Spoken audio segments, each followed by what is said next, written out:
Hello student, welcome. आज तबीयत थोड़ी ख़राब है तो आई थिंक एनर्जी उस तरह से नहीं हो पाएगी, बट मैं चाहता हूँ कि आप जो थोड़ी चीज़ जो पढ़ाना चाह रहे हैं उसको आप समझ लें एक बार, ठीक है। देखिए, कल तक हमने जो स्टडी की थी वो की थी कि आपका जो मैटर होता है वो प्योर होता है कि नहीं, इसका इंट्रोडक्शन लिया था हमने। और इसी के सीरीज़ में हमने एलिमेंट्स के बारे में पढ़ा था, ठीक है। एलिमेंट्स के बारे में हमने ये जाना था कि वो एक ही सिंगल टाइप के पार्टिकल से मिलके बने होते हैं, ठीक है। एक ही तरह के पार्टिकल से मिलके बने होते हैं जिनको, जैसे हमने एग्जाम्पल के लिया था, जैसे आपका आयरन है, ठीक है, आपका कॉपर है, आपका गोल्ड है, और हम से जिसको दिखाते हैं, ये सारे के सारे जो एलिमेंट थे, या फिर आपके ऑक्सीजन गैस है, ये सारी चीज़ें ये एलिमेंट्स थे, ठीक है। एलिमेंट्स क्या कि जो एक ही तरह के पार्टिकल से मिलके बना होता है, ठीक है, उनको बोलते हो आप एलिमेंट, ठीक है। और उसकी प्रॉपर्टीज़ भी हमने जानी थी कि एलिमेंट्स में भी आपको metals, non metals and metalloids, इनके बारे में जानने को मिला था। मेटल की अलग प्रॉपर्टी थी, इलेक्ट्रोकंडक्टिविटी थे वो, ठीक है, हीट कंडक्टर थे वो अच्छे खासे।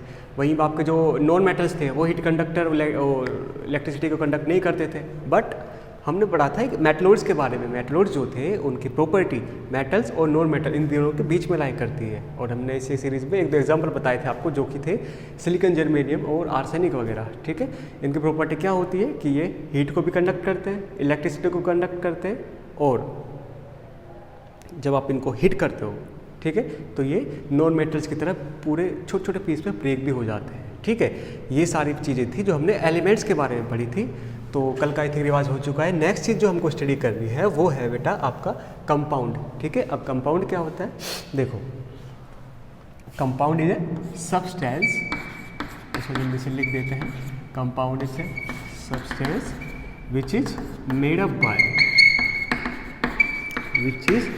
अप बाय टू, और इसको ध्यान से अच्छे से देखिएगा, which is made up by two और मोर देन टू एलिमेंट्स।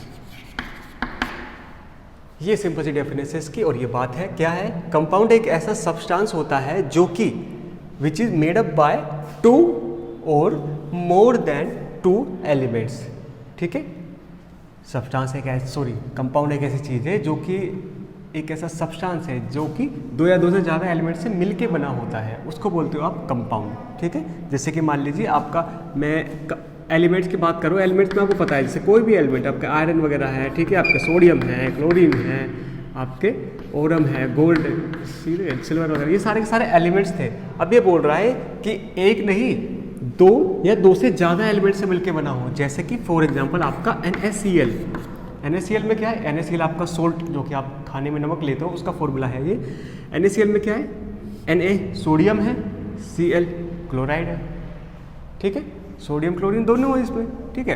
तो एक एलिमेंट सॉरी दूसरा एलिमेंट, ठीक है। तो ये इस डेफिनेशन को पूरा सेटिस्फाई कर रहा है कि ये दो से ज़्यादा एलिमेंट, मतलब दो भी हो सकते हैं, दो से ज़्यादा हो सकते हैं, दो एलिमेंट से मिलकर बना हुआ है, तो इस चीज़ को क्या बोलोगे आप, कंपाउंड। या दो या दो से ज़्यादा के लिए क्या ले सकते हो आप, सोडियम, जैसे कि बाइकार्बोनेट ले लो, इसमें कितने कंपाउंड है, 3 कंपाउंड है, सॉरी कितने एलिमेंट है, 3 एलिमेंट है। कौन कौन से, एक सोडियम है आपका, ठीक है, एक हाइड्रोजन है आपका, एक कार्बन है, एक ऑक्सीजन है, सॉरी इसमें चार एलिमेंट है, ठीक है। और ये मिलके एक कंपाउंड बना रहा है, ठीक है। तो ऐसा सब्सटेंस जो कि दो या दो से ज़्यादा एलिमेंट्स के मिलके बना हो, उसको बोलते हो आप कंपाउंड, ठीक है। अच्छा, कंपाउंड की एक और प्रॉपर्टी होती है, ये प्रॉपर्टीज चलेंगी इनके बारे में, इनको आप मैं चाह रहा हूँ कि अच्छे से देखें। इसकी एक और प्रॉपर्टी होती है कि they do not have, they ऐसा कर लीजिए, दे हैव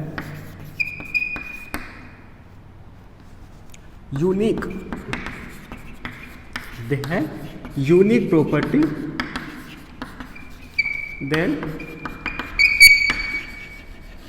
चाइल्ड एलिमेंट। कहने का मतलब क्या है, ये जो लाइन लिखी है मैंने, इसका मतलब है कि आपके जो कंपाउंड होते हैं वो जिस चीज़ से मिलके बने होते हैं उनको बोलते हो आप चाइल्ड कंपाउंड बोल सकते हो, या फिर जो भी एलिमेंट बोल सकते हो, सीधा चाइल्ड एलिमेंट लिखो यहाँ पे बेटा।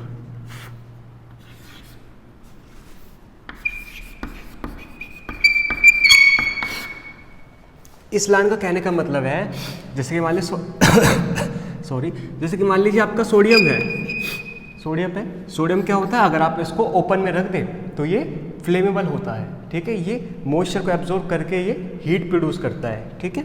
ऐसे अगर आप क्लोरीन को लें, क्लोरीन बहुत ही ज़्यादा रिएक्टेबल गैस होती है, ठीक है, ये रिएक्टेबल गैस होती है, इसकी अलग प्रॉपर्टी है, इसकी अलग प्रॉपर्टी, ठीक है भाई, ये तो बहुत ज़्यादा रिएक्टेबल है, किससे भी रिएक्शन कर लेगा। लेकिन आपका जो सोडियम है, और सोडियम भी इसकी भी अलग प्रॉपर्टी है कि वो जो आपके मॉइस्चर होता है एटमॉस्फेयर में उसको एब्जॉर्ब करके हीट प्रोड्यूस करता है। लेकिन जब ये मिल गए, आपका सोडियम क्लोराइड मिलके बन गया, दोनों को दोनों मिल गए, तब इसकी जो प्रॉपर्टी रहेगी वो ना सोडियम वाली प्रॉपर्टी रहेगी और ना ही क्लोरीन वाली प्रॉपर्टी रहेगी। ये एक खास बात है इसमें, ठीक है। इस लाइन का मतलब ये है, दे कंपाउंड मतलब दे do not have unique, sorry they do.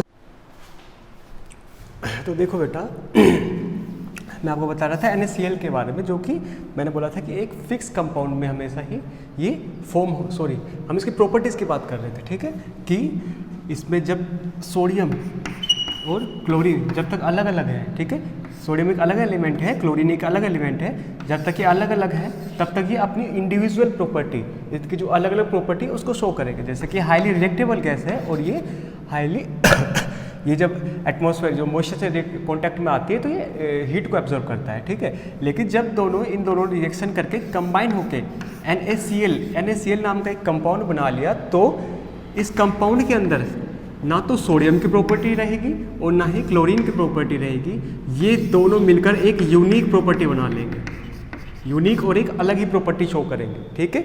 ना तो ये हाईली रिएक्टेबल होगा क्लोरीन की तरह और ना ही ये रिएक्शन इसकी तरह रिएक्टेबल, मतलब सोडियम की जितनी प्रॉपर्टी रहेगी जो कि था कि मतलब मॉइस्चर कॉन्टैक्ट में हीट प्रोड्यूस करता है, ना ही ऐसी प्रॉपर्टी रहेगी, ठीक है।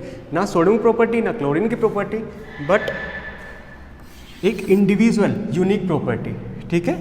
ये है आपका इसकी प्रॉपर्टीज़ को लेकर जो मैं बात कर रहा था। नेक्स्ट पॉइंट जो है वो आपको सीखना है, वो है कि फिक्स कंपोजिशन।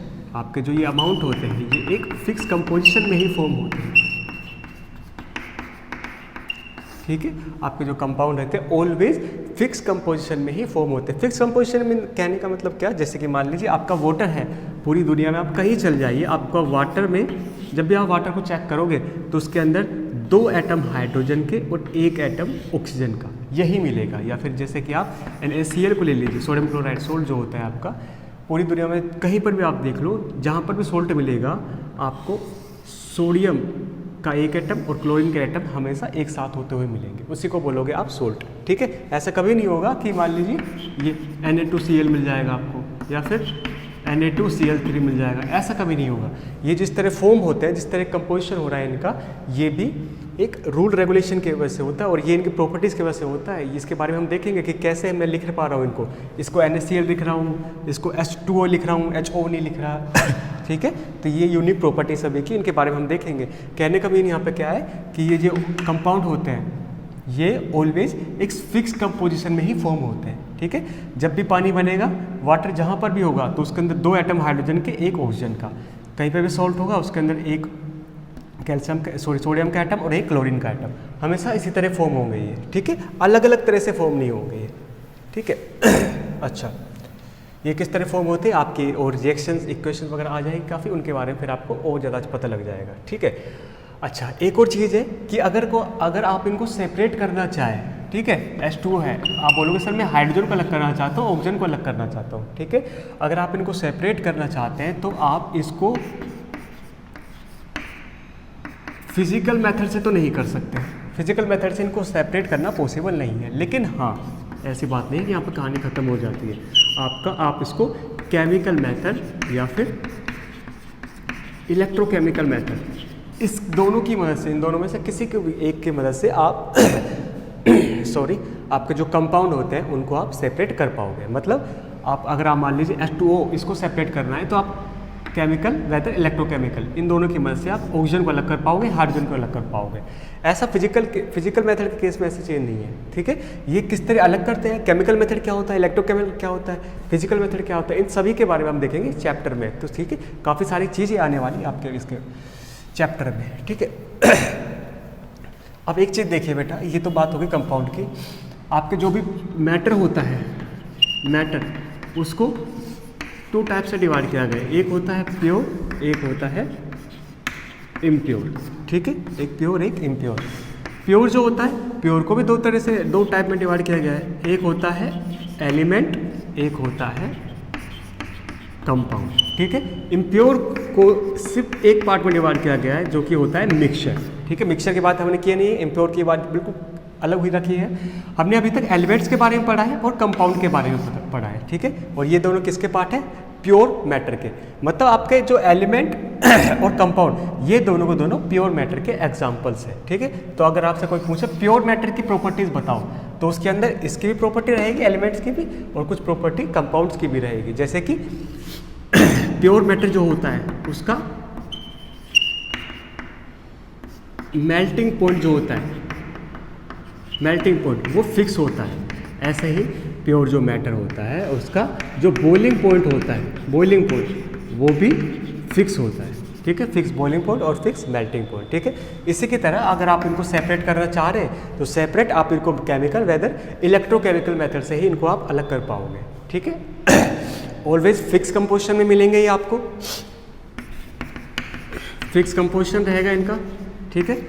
और इनको आप सेपरेट कर पाओगे केमिकल मेथड से या फिर इलेक्ट्रोकेमिकल मेथड से। इन दोनों मेथड से आप इसको अलग कर पाओगे। तो this was all about pure matter, ठीक है। आई होप कि आई थिंक ये आपको समझ आ चुका है जो मैं आपको समझाना चाह रहा हूँ, ठीक है, प्योर मैटर के बारे में। कल की जो हम कहानी स्टार्ट करेंगे उसमें हम इम्प्योर मैटर और असल में mixture, solution, colloidal solution, suspense solution, इन सारे से सॉल्यूशन के बारे में हम स्टडी करेंगे, ठीक है। तो जो भी डाउट वगैरह है वो आप आज ही मुझको बता देना, ताकि हम जो नेक्स्ट वीडियो होगी उसमें उनको कवर कर पाए, ठीक है। तो ठीक है, मज़े करिए, थैंक यू।